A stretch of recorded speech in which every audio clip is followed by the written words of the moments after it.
Shalom and welcome to Life Lessons. This is segment 15. We have concluded the whole book of Bereshit, and this is now the third lesson in the book of Shemot, in the book of Exodus. Actually, this lesson that concentrates on Parshat Bo, that's the Hebrew name of this section called Bo, is talking about the Exodus itself. Last week spoke about the plagues and that what was leading to the Exodus.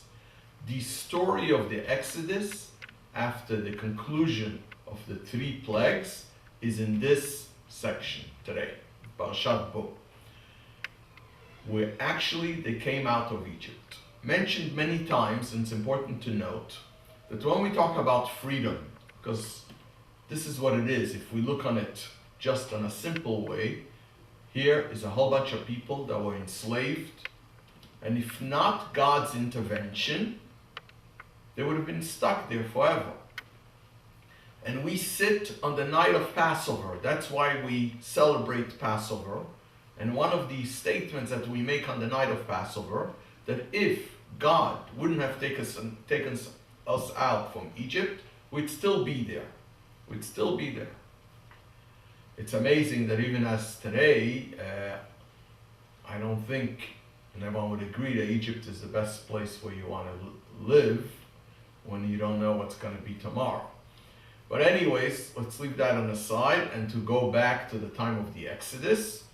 So here we are, and God performs these 10 plagues that forces Pharaoh.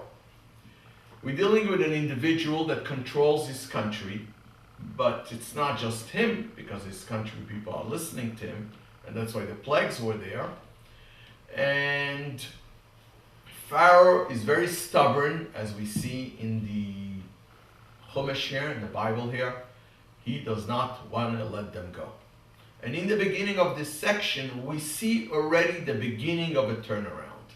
The beginning of a turnaround is when his close advisors turn to him and says, till when? Till when is this going to go on? Do you really want to see Egypt destroyed?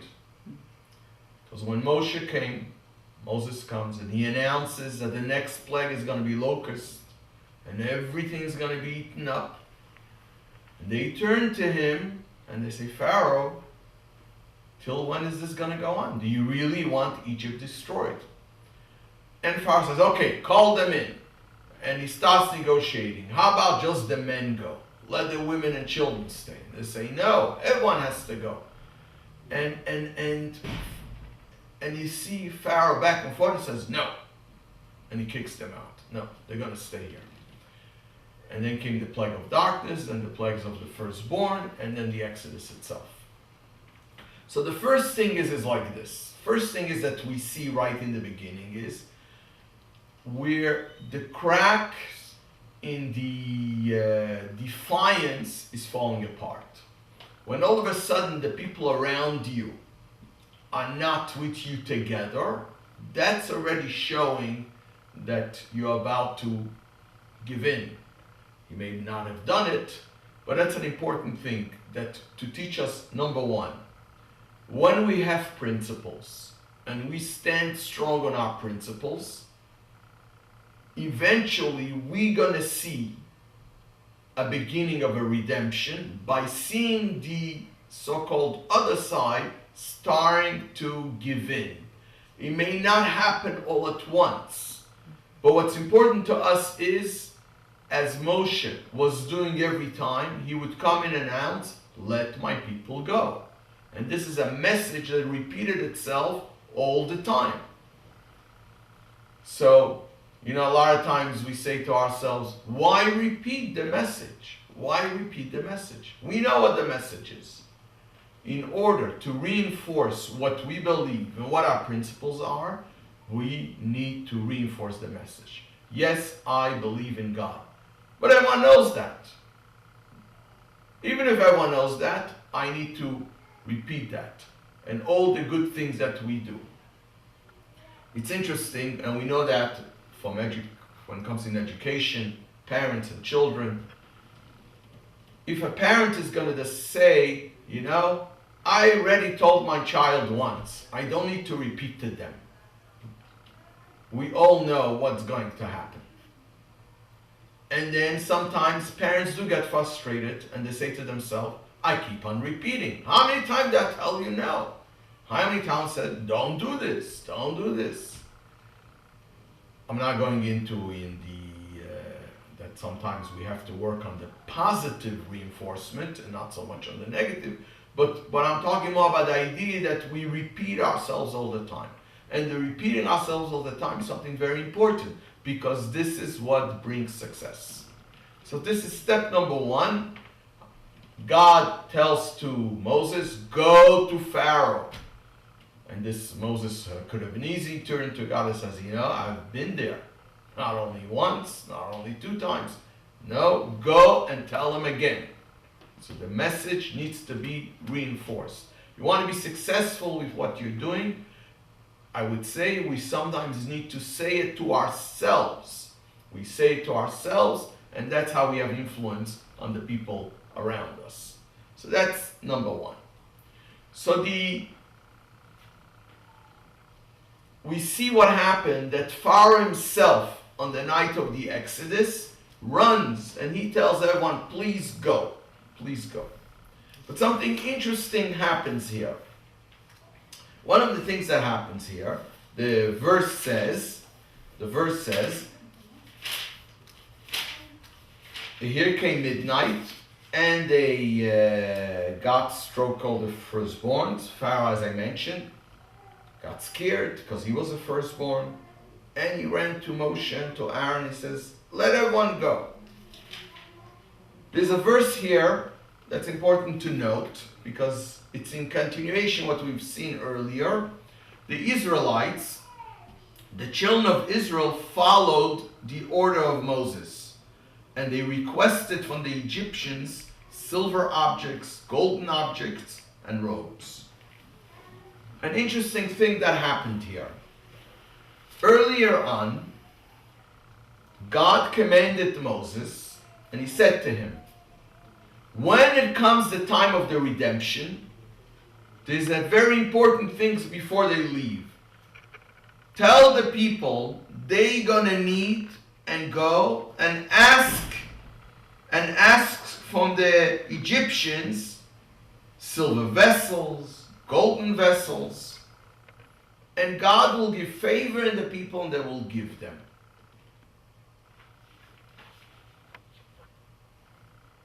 It's an interesting thing here because here finally they ready to go out, and I'm sure they were happy to go out. So God says, wait a second, before you go, you need to fill up your bags with Egyptians' belongings.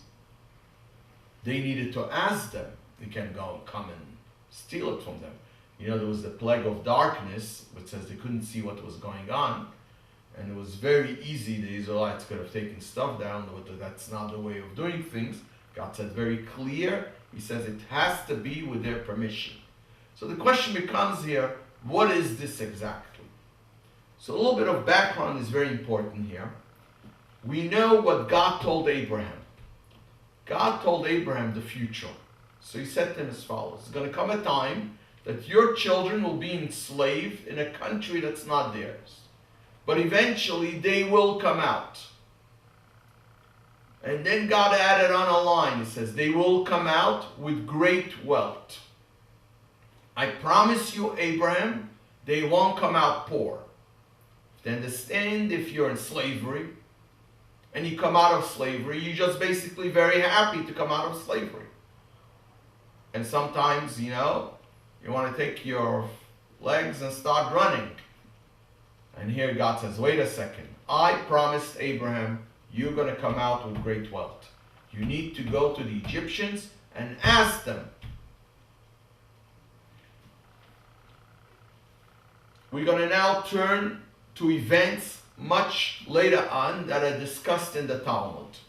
That will help us a little to understand what's going on here. First on the simple meaning, and later on, and then on the deeper meaning.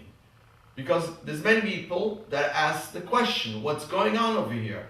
What is this? What is this to take the belongings from the Egyptians? Obviously, if this is written in the Torah and this is what God wants, there is something here. So there's the following story that is recorded in the Talmud.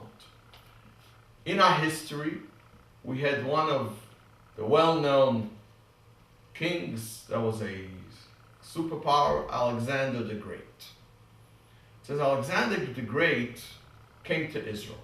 He actually came to conquer Israel. At that time, he's originally from Macedonia. The neighbors of Israel came with all their complaints against Israel. They felt, here's this king, and the temple was still standing there. It was actually a high priest by the name Shimon. Anyways, the Egyptians came and launched a complaint. They tell to Alexander, these Israelites, the Jewish people, when they left Egypt, and you have to then understand that we're talking about quite a few years after the story of the Exodus, that not necessarily they would have been the descendant of those that lived then, but anyways, they came, they said, in their own Bible is written that they left Egypt with our belongings. We want it back. We want it back. Alexander the Great turned to the Israeli sages at that time and he says, I want an answer. Now here you have this Alexander the Great, he could do whatever he wants, and if he decides that the Egyptians are right, he's going to estimate how much that was and going to force them to give back, or who knows what. The sages didn't know what to do, so there was one individual there that he was not a sage. He was a very simple person. The Talmud gives us even his name. His name was Geviha ben Pesisa. Geviha, the son of Pesisa. So Mr. Geviha turns to the sages and he says, let me go try and have this debate with them. The sages said to him,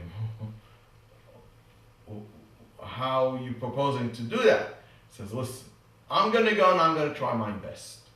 If I win, so they said, wow, even the simple person by them knows. And if I lose, I could always say, I don't know nothing. You have to really talk to the sages. Okay, they let him go. So Geviah came and basically turned to these Egyptians, whoever were representing, and he says, any documents? Any documents? Do you have proof? He says, so they said, our proof is your Bible, your Torah. Your Torah is written. You left with Egypt with our gold, with our silver, with all our belongings. Your whole proof is what's written. Our sources? Okay, I hear. How many years was the slavery? Back and forth. It's established. They were there for 210 years. The actual slavery, hard slavery, was close to 100 years. Do you know what's written? That you guys made us work very, very hard. Didn't pay nothing, no wages. And we worked day and night. Let's sit down and calculate how much do you owe us for labor. Alexander heard that. Okay, over. No more discussion. Because whatever gold and silver that the Israelites have taken, it won't come near to what they owe for all the work that was going on. Imagine paying for the pyramids and everything that they worked hard to build and all the hard labor, and nothing was paid, not a penny. So one approach that looks on it is that God wanted to ensure that for the hard labor and the enslavement, we spoke about it last time, I'll repeat again in short, that a lot of times is brought out. The point is, when you want to oppress somebody, the first thing you do, you take away their civil rights. The second thing you do is you enslave them. The third thing you do is you inflict them, make them suffer. That's exactly what happened with the Israelites. The first thing is that they denied them their civil rights. And then they made them into slaves, and then they made them work very hard. These three things, in a step, as we talked once, step by step, first the infliction stopped, then the slavery stopped, and then they came out of Egypt. So when they're in Egypt and they were enslaved and all that, so this is one way of looking at it. God is looking to compensate them for all these hard labor, for all the infliction. Okay, so that's one way of looking on it. The other way of looking on it, because the first thing, this explains why it was so important to God that they come out with something, and you go to the Egyptians, you take from them, because they need to know there's no such a thing of enslaving people and not paying for it.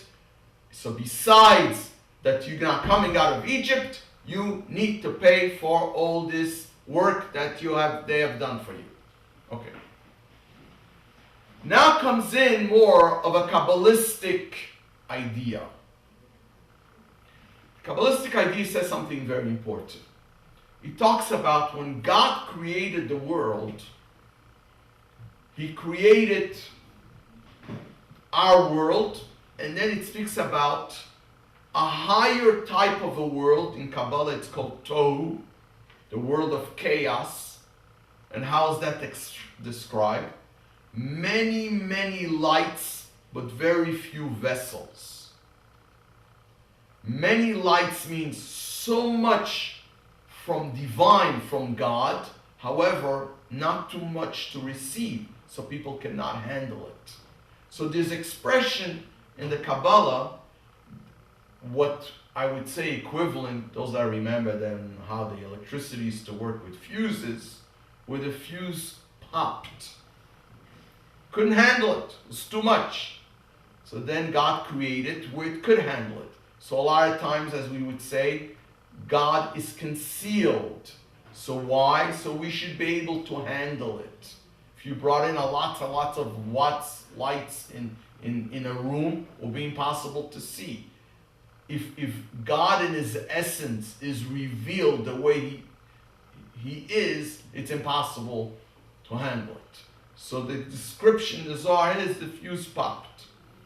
And the expression, it obviously all these things is because they're trying to find a metaphor close to our language that you should be able to understand. They're obviously quite deep ideas, but the idea is what happened. The expression in this Kabbalah is that the vessel broke to pieces.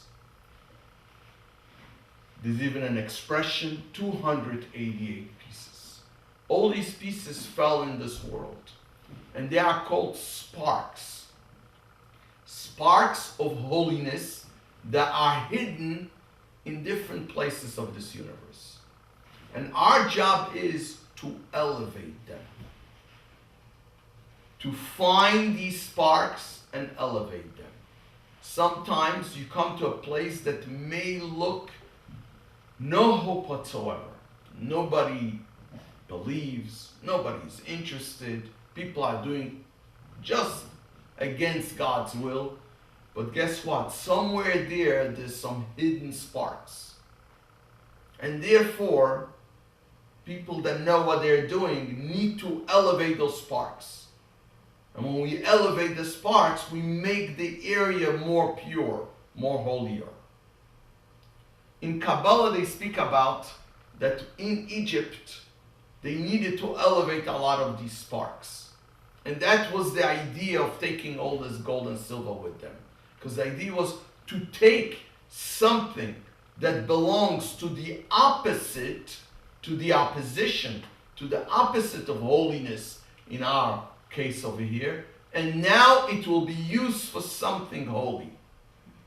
So in other words, besides the idea that this was done because it's owed to them, there's something much deeper here. The ultimate success is that what have you used? What have you used to build or to make something new is something that was totally not holy, and you were able to transfer it and make it holy. When you build a place of worship, let's say for example, or a place of study, and that is used, let's say, with stones that was used before in another place where it was the opposite of worship, you have now transferred the use of what this was used for no good things into good things. Because in generally speaking, this is what we're being told all the time. There's a purpose why we're here in this world. And the purpose in this world is to make this place a dwelling place for God.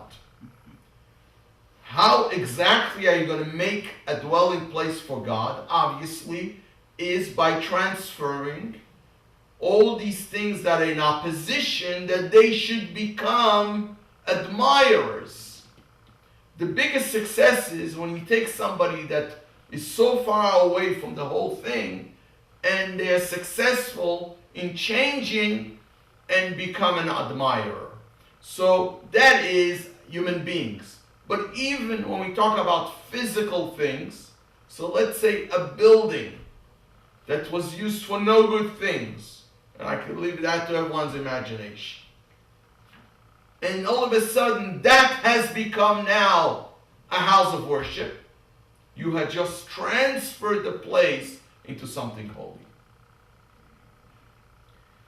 Another example that will help us to understand is, let's say for example, when you're in war and you're fighting somebody, two countries. So one way will be, we won the war, so what happened with the enemy? The enemy now is quiet. Why? Because we are so strong, we are so powerful, that they don't want to start up with us. But it doesn't mean that they have changed their attitude. The reason why Canada doesn't start up with the United States, because we're very powerful, let's say. Then the ultimate goal is, the reason why they don't start up with us, because they have changed their attitude. They have become friends. So one way is, it's mutual. You've been successful, you won the war, so they laying quiet. But it does not mean that it's over. When there will be an opportunity and they feel they could stick their head up, they will. So in other words, this means you won the battle by strength. And because you're stronger, and that's why we see many countries want to have arm and want to, because they want to maintain that strength, that people should be afraid of them. The ultimate goal is that the enemy is no more enemy.